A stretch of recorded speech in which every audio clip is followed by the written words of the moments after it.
you're more likely to not be, misquote or say something wrong when you got your notes. You know what I'm saying?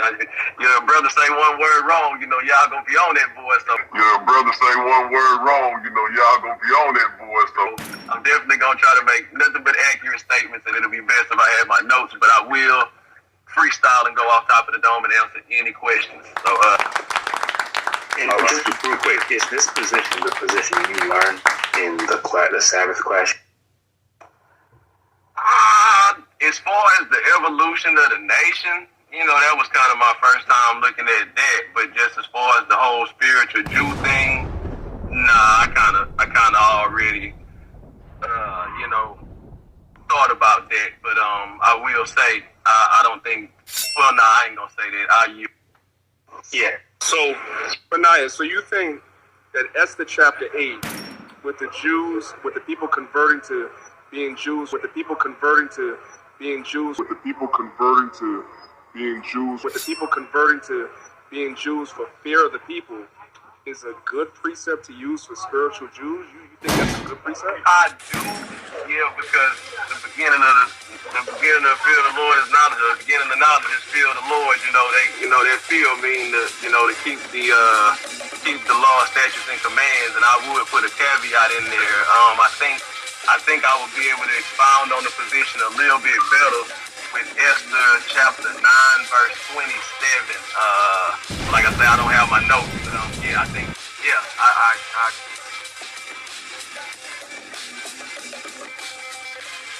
And you also think that Hyrcanus II, forcing the people of the land to follow the laws, is also a good example of spiritual Jews as well. I would assume, right? Yes, yes, I definitely agree with that part, because I think in the source that we get from Josephus, I think it says that they were happy to become Jews. You know what I'm saying? So I definitely have to go with that, because it say, I heard one of your brothers say that they forced them, and I agree with that. But I think one of the parts of the excerpt says that they were pleased to become none other than Jews from that point on. So I'd have to agree with what my brother said. What scripture says they was pleased to become? Yeah, no, he says this thing is, when you're at the tip of a sword, you're happy to do a lot of things. Like, does that make you a spiritual Jew? Like, it's not really making any sense, Banayah. I consider you to be a little wiser than that, brother. Come on, are you serious? When you have a sword to your neck and somebody saying they're happy to do it, when you have a sword to the neck and you telling me that goes between the spiritual Jew, brother? Seriously? Yeah, I especially when we talk about the one with Esther 8 and 17, because they took the sword to them, but in Esther chapter 9, verse 27, they killed like 100-something thousand people. You know what I'm saying? Like, it wasn't no little couple people just aiming family. When the Israelites came through, when they instituted the Purim and made the people convert into being Jews, when you look at Esther chapter 9, a lot of people don't read that they killed like 100,000 people.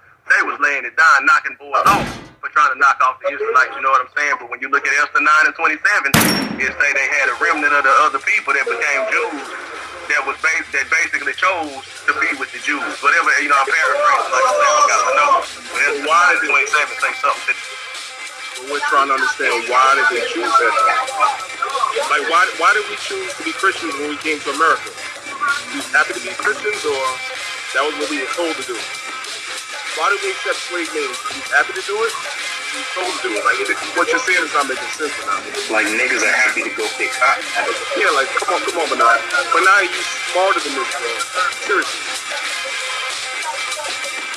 It's like you're just following behind that doctrine because your teacher teaches that. I don't even believe you believe that, bro. It doesn't make any sense. You hear me, brother? Come on, Jack. You hear what I'm saying? He might be driving. Yes, sir. No, I hear you. I was just making sure y'all was finished. No, we talking. I'm just talking to you, bro. I'm not trying to dominate the conversation. I'm giving you your respect and saying I believe you're smarter than what you're saying, bro. What you're saying is not making any sense. No, I mean I feel what you're saying. I think it makes a lot of sense. You know what I'm saying? When we look at the whole history of everything and the prophecies, and plus when we look at the fact when the Israelites came out of Egypt, you know what I'm saying? It wasn't just it wasn't just one group of people. They had a couple of different groups of people with them. You know, and those people. Hey, Jack. Once you have. I'm not talking to anybody, Jack. I'm talking to you about Esther the 8th chapter, the 9th chapter, and I'm talking to you about John Hyrcanus. What you're saying is like you saying to me, that the Jews that Antiochus forced to become Greeks, they was happy about that too, huh? What you're saying is like you saying to me, that the Jews that Antiochus forced to become Greeks, they was happy about that too, huh? That makes sense to you? They was happy. They was happy to become Greeks, right?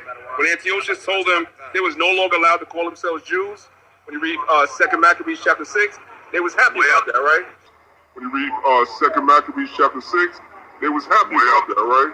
Well, if you wanna be honest, if we go to Maccabees chapter 1, I didn't ask you about that. I didn't ask you that. I didn't ask you about that. I didn't ask you that. We know we had certain Jews that did it voluntarily. We're not talking about them. The ones in 2 Maccabees chapter 6 were forced. We're not talking about the ones in 1 Maccabees chapter 1 that did it voluntarily. I'm talking about right. They were killed for circumstances. I'm talking about them. They were happy to do that, right? I thought we were talking about any of the. Oh no, they clearly weren't happy, but I didn't know we were talking about. Oh, but they did that by the sword, Jack. They did that by the sword. So, and the same thing goes in Esther chapter 8. It also goes with John Hyrcanus. They were forced. So why is it that we were not happy to become Jews? Greeks, but these people were happy to become Jews by the sword. It don't make no sense, Jack. Well, see, again, if we just talking about one isolated incident or another, they got incidents, where like in Maccabees where they forced the children of Israel to eat the pork and they refused. Like the situation you're talking about in Maccabees 2 or 6 where they took them to the sword. But when you look at Maccabees chapter 1, you had a group of Israelites that was happy to become Greeks. I understand that. Jack, Jack, you're a smart guy. I'm gonna give it to you right now, y'all. I promise. You're smarter than what you're doing. Jack, you're a smart guy. I'm gonna give it to you right now, y'all. I promise. You're smarter than what you're doing. You know I'm talking to you about the people that were forced. Don't bring into me the people that did it voluntarily. I'm talking about the people that were forced. The Israelites that were forced to follow Greek customs, we agree that they were not happy to do that by the sword. Now when we talk about the other nations that were forced to follow our customs, you say, oh, they were happy to do it by the sword. That doesn't make no sense.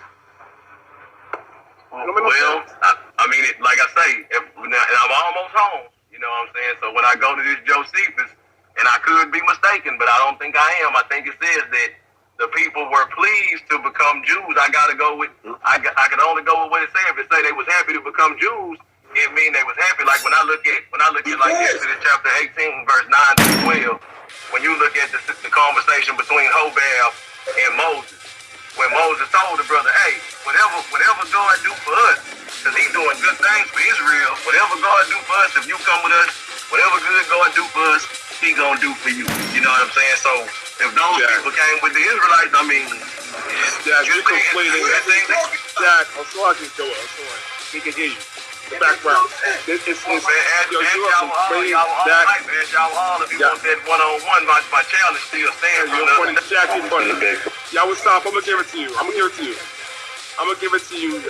Y'all stop. But Jack, you conflate a whole lot of stuff. I see what you're doing.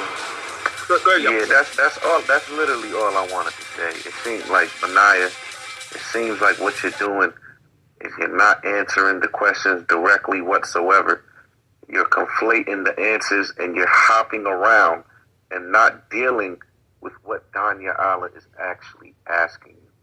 He's asking you something specific about Antiochus forcing Israelites, not having anything to do with what happened in Maccabees chapter 1 when they willfully did that.